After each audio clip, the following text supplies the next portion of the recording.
That caused him to go way too far in with the epidural. I was leaking spinal fluid. I instantly got a shock that ran up my spine.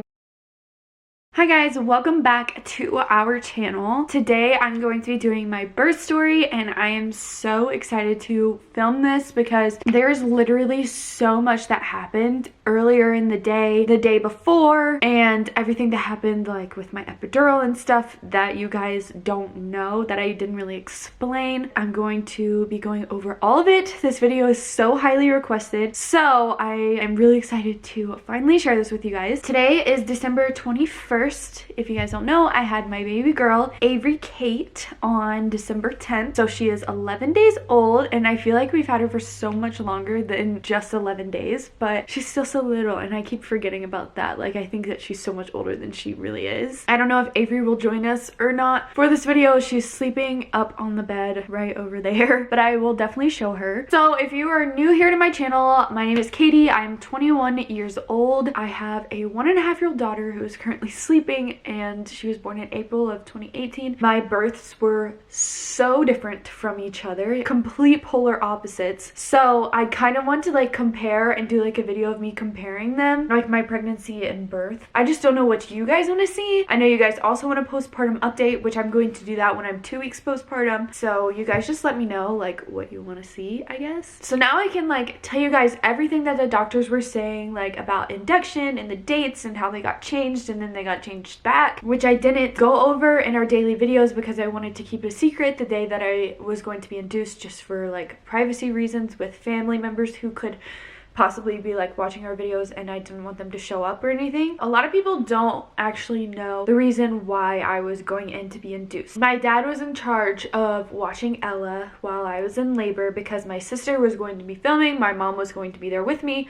Obviously, Ben was going to be there with me. I didn't want to make my little brother watch her. My older sister was out of town. We don't have the best relationship with all of Ben's family, so we didn't feel comfortable with any of them watching her. My dad was really the only person. He was going to be leaving on December 13th to go to my older sister's graduation on the 14th. And my original due date was December 15th. They weren't planning on coming back until the 19th. From the 13th to the 19th, my dad wouldn't have been here, so I talked to my doctor and we scheduled an induction for December 10th. And I was really actually surprised that she was going to let me go that early since my due date was December 15th. I thought that she was going to push it back to like December 12th or something because my dad would be leaving December 13th. So she scheduled the induction for December 10th and she said, come in December 9th. If you are still 1 centimeter on December 9th, then we will induce you that night, or like start everything that night. If you are more dilated, I'll just have you come in early morning on the 10th, which was 5 a.m. on the 10th. That's when we put out the video like that I was being induced, and I kind of explained that whole situation without putting any dates in there. So then I went back, I think it was the week before I was going to be induced, so like December 2nd or something like that. I went back in for an appointment. I was still 1 centimeter dilated, and she said, well, how long was your labor with Ella? And I said I was in labor for 21 hours, and she was like, okay, well then we'll just start you that night. Then we made the video that the baby was coming earlier than we thought because she made it seem like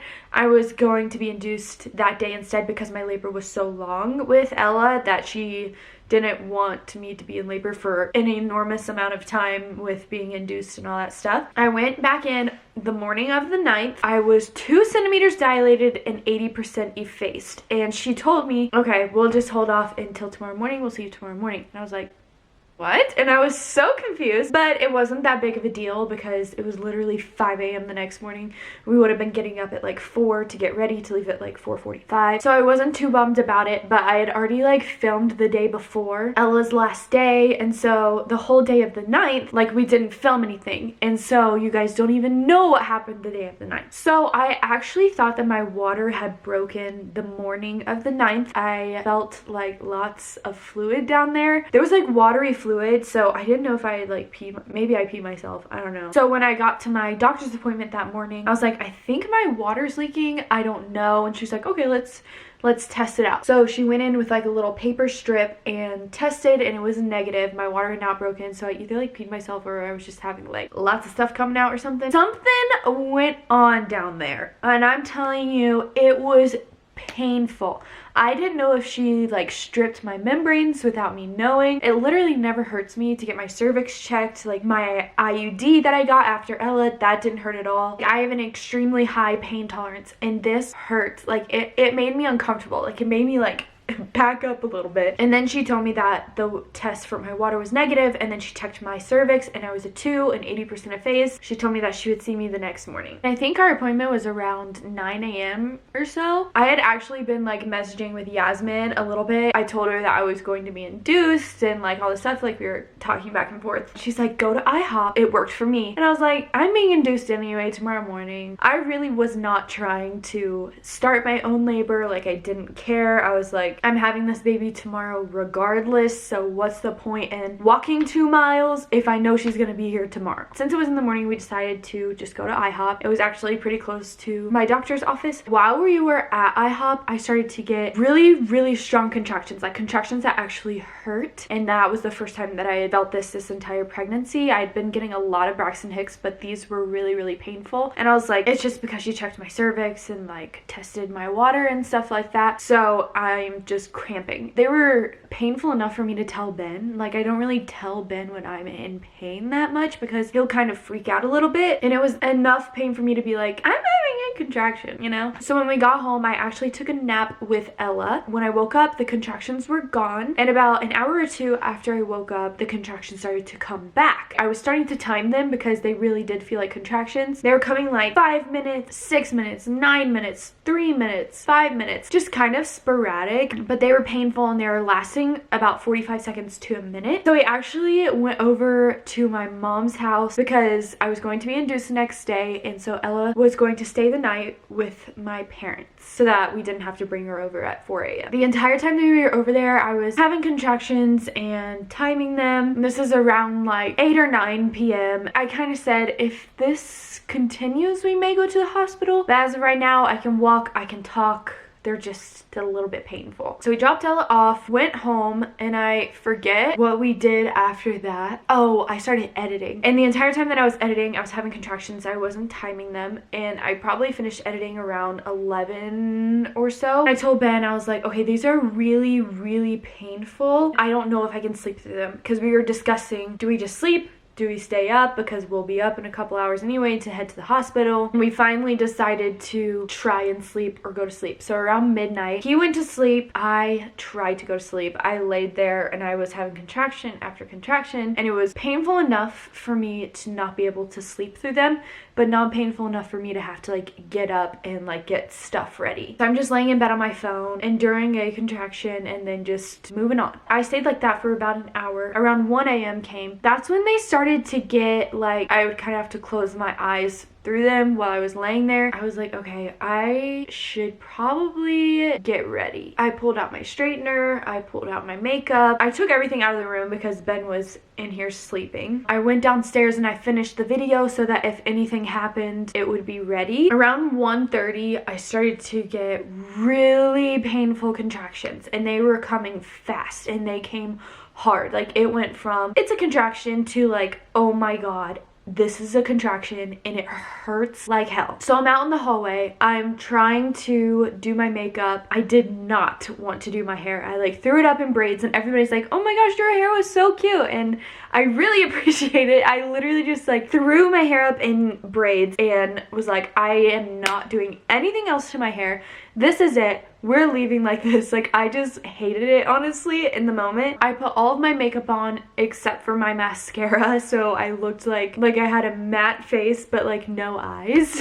Every couple minutes getting on my hands and knees, and I'm like, oh my God, oh my God, oh my God, oh my God. But I'm being super quiet because Ben's still sleeping, and I'm thinking to myself, I'm like, do I go in now or do I just wait 3 hours and go in at 5 when I'm supposed to go in to be induced? Can I hold it out? Maybe Ben can sleep longer, like maybe it'll be fine. But then around 2 o'clock came, and no, girl, no. I needed to go then. I was in so much pain. I remember my contractions hurting with Ella, but this was like, oh my God, pain. Like so much pain. It came on so fast. I swore I was going to be 6 or 7 centimeters by the time I got to the hospital because I had been in labor all day and they were coming fast. I was like, oh my God, this baby's coming up so so soon. I woke up Ben. Ben hopped in the shower as fast as he could. I'm like grunting in pain, trying to finish doing some of my makeup. He's like, what do we need? What do we need? And I'm like, we need this, we need that. The car wasn't even packed. I don't know why we didn't pack the car a couple hours before, because we would be leaving that morning. Like, I don't even know. The car was not packed. The electronics weren't packed in a bag. Nothing was really ready. And like I said, I don't know. We literally had a date that we were supposed to go in, which was literally 3 hours away at that point, and nothing was in the car. So he packed the car as fast as he could. He started to help me through my labor, like pressing on my back and stuff like that, and you guys saw that, and all you guys were so sweet about like, oh my gosh, Ben is the best. Like, he was like helping me through my contractions and stuff, which for him to feel like he could do something to help made him feel a lot better than just not doing anything, because he gets kind of like freaked out if he can't do anything. So by him like helping me helped him, if that makes sense. So honestly, I was like on the stairs for a little while, like on the incline where my butt was down here and my head was up here, and I was just like rocking back and forth. I forgot how painful contractions work. Can we talk about that? Like, why does your body just forget how much pain you actually go through to have a human? I think I already forgot, to be honest. I think it's already gone. So we get in the car, and with Ella, I don't remember having very many painful contractions on the way to the hospital, but this time, oh my gosh, I was like holding on to the handlebar. So we get to the hospital, there's no valet, and usually there's people that will like come up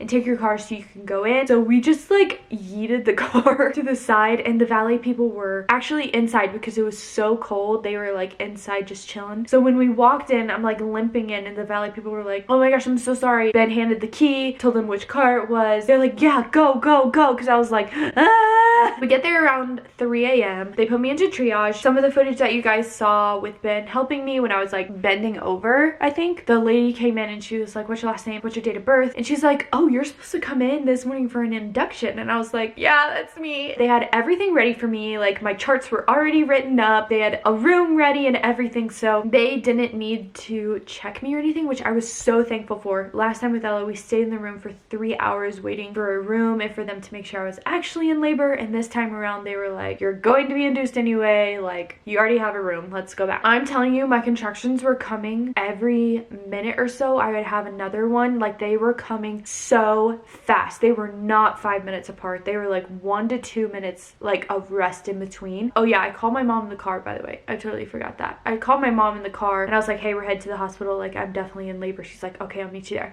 So my mom finally got there like when we were already back in our room. She was like, oh my gosh, she's already having another one. This baby must be like coming out right now. They got me all checked in. They got me an IV, and then they decided to check me. I was a 3 at that point, and I was like, a 3. So then I continued to have contractions. The nurse is kind of in and out, asking me all these questions. Then she like came in and she was like, we were talking about the epidural, because another nurse is like, do you know what you want to do for pain management? I was like, I need an epidural now. And so she wrote down on my chart, epidural exclamation mark. I had 2 nurses at this point. So one nurse came back in and she was like, it looks like every time you have a contraction, you're pushing a little bit, and that's not good. When I checked you and you were 3, I felt some swelling on your cervix, and I need you to relax so that your whole cervix doesn't swell up, because if you keep pushing, your cervix will swell up and then the baby can't come out. And I was like, what? I was so confused. I did not feel like I was pushing. I guess I was just in so much pain that I was. I'm like, how do I relax? Like, I'm literally trying my hardest right now not to like throw something. She's like, well, the epidural is going to be about an hour because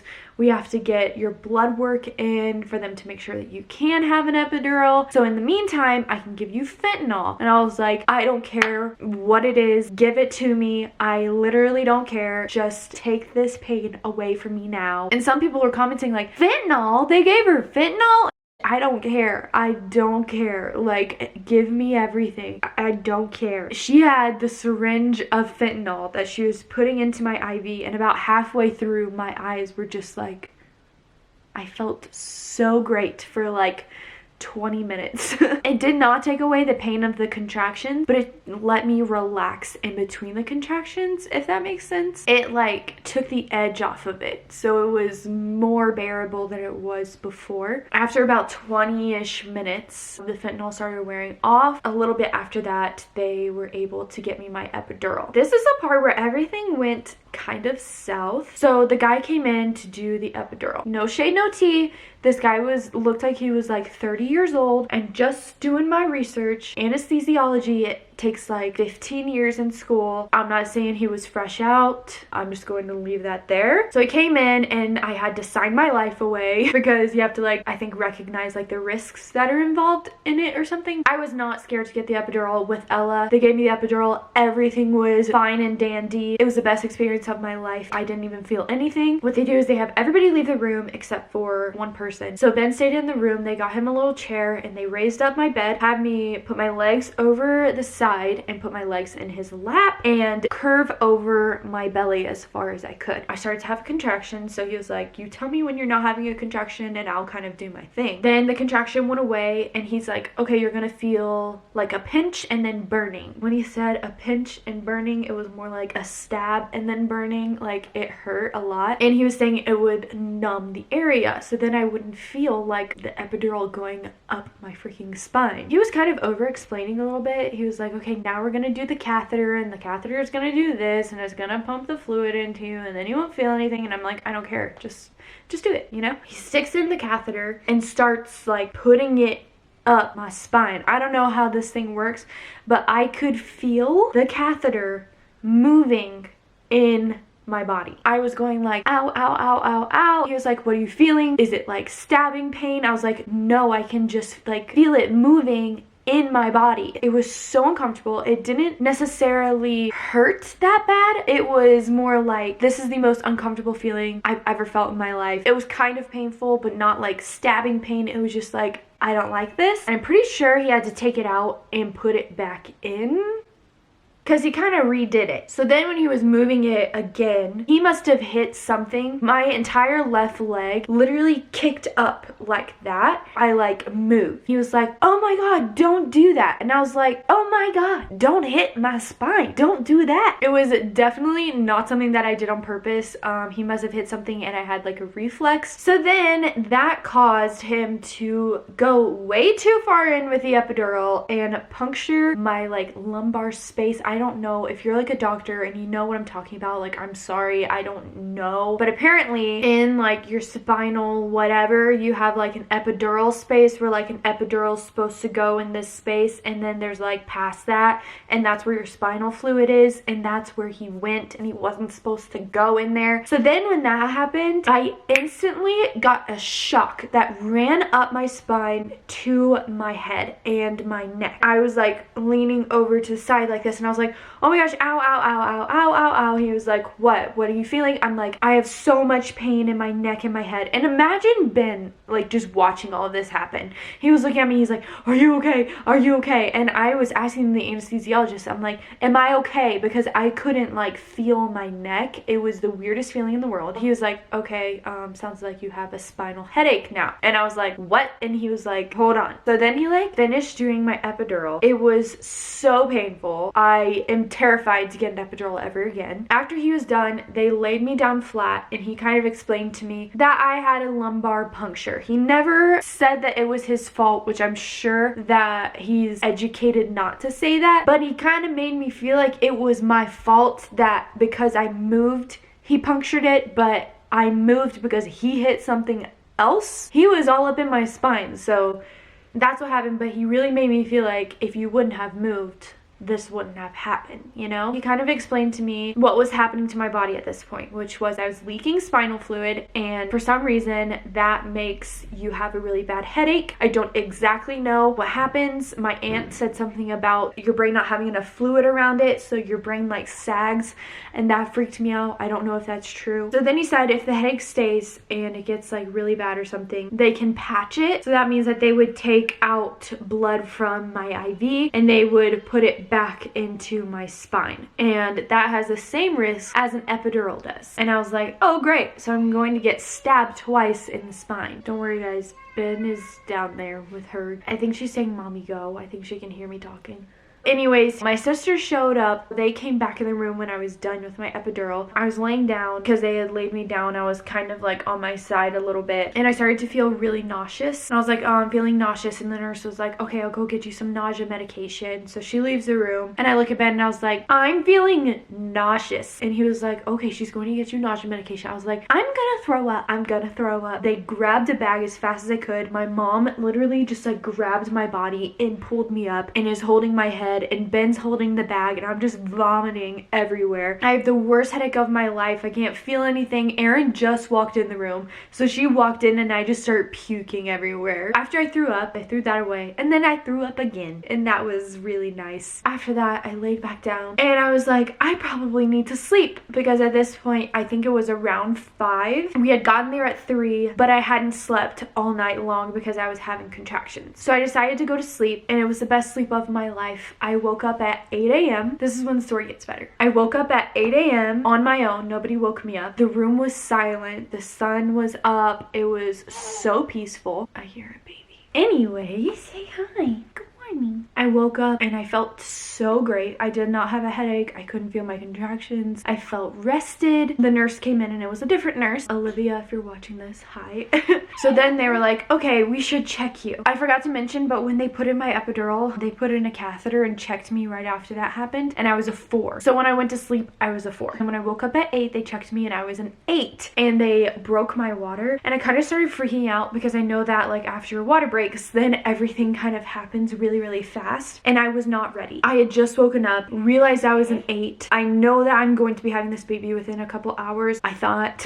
And so I started freaking out. Borderline panic attack, because with Ella, I pushed for an hour. I had fever. She wasn't breathing. I was on oxygen. I started bleeding a lot, like literally bleeding out. And so they had to give me medication. I didn't get to hold her. Ben didn't get to cut the cord. Like, it was very traumatic. So I started freaking out, and I thought that this time around it was going to be the same way. The nurse was like, do you want a little peanut to like help you go progress faster? And I was like, no, I do not want to progress faster than my body is doing it. Like, that freaks me out. I do not want to have this baby at all. Like, I was so scared to push. Then I started to feel pressure, and I didn't say anything, and I was like, oh my gosh, I'm feeling pressure. Like, I don't want to push. I was so scared. I mentioned one thing. I was like, I feel something, and my mom was like, what do you feel? And I was like, I don't know. And she's like, you need to tell the nurse. And I was like, no, I don't want to tell the nurse. Like, I do not want to have this baby. I'm terrified. And that's when I started like crying, and I was like, I don't want to have this baby. And so my mom was like, it's okay, like, it's not gonna be the same, like, you're totally fine, like, this baby's coming out whether you like it or not. And my doctor came in at around like 8:20 or 8:30, and she checked me, and I was a 9, and then all of a sudden, like 2 minutes later, while she was down there, I was a 10. She's like, all right, you're ready to push? And I was like, no, I'm not.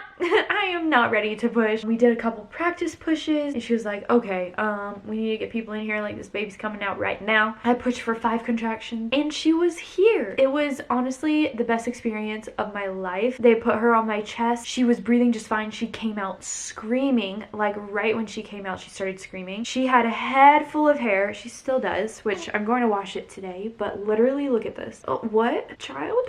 Are you good? She has blonde hair, and it looks like she's gonna have blue eyes. I don't know if her hair will change at all, but right now she has blonde hair. Oh, you scratched yourself. Oh no. I hate when they scratch themselves. So literally she laid on me for like an hour before they even weighed her. We did skin to skin. She started breastfeeding. Ben got to cut the cord, which was so nice. And I did not tear. I got a lot of questions about that. So I did not tear. No abrasions or anything. She came out 7 pounds, 7 ounces, and 20 inches long. I had no extra bleeding. I'm telling you, it was honestly like heavenly. The nurses were like, it is so peaceful in this room. Like, I've never been in a more peaceful room. And I was like, that's exactly what I wanted. I wanted it to be so peaceful. After that, everything was great. I was laying down to push.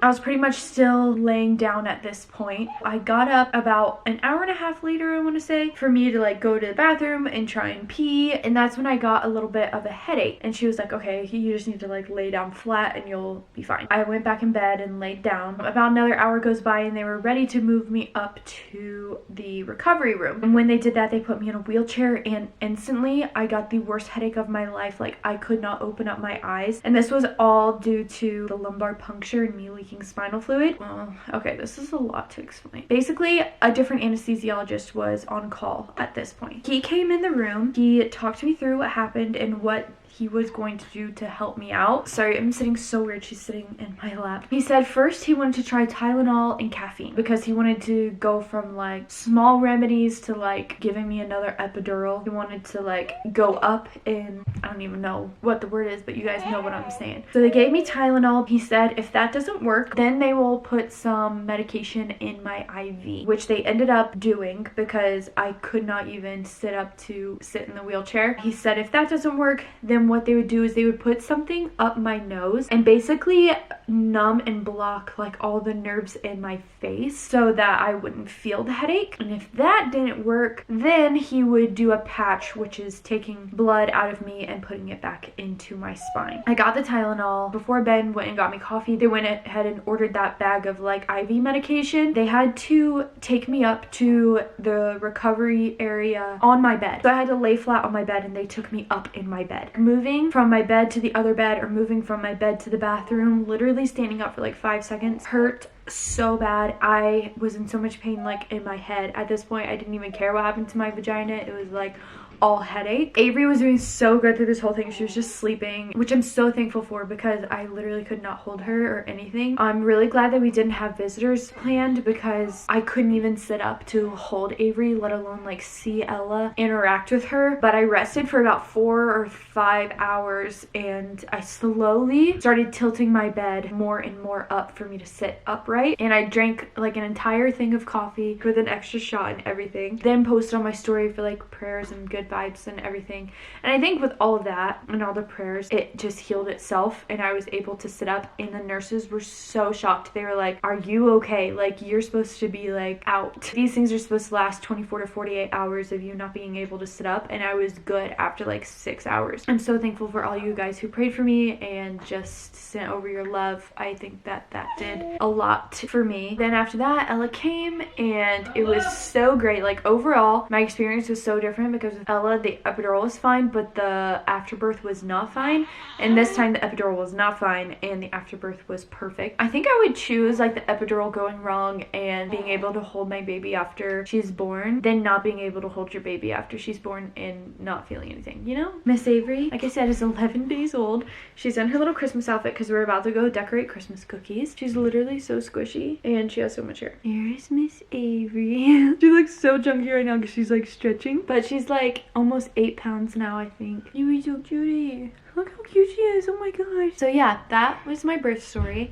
It was crazy. I already forget how bad it was. That's okay, because that means we'll have more. So I hope you guys enjoyed today's video. If you did, make sure to give it a thumbs up. Don't forget to subscribe to our channel and follow us on Instagram before you leave. And we will see you in our next video. Bye guys.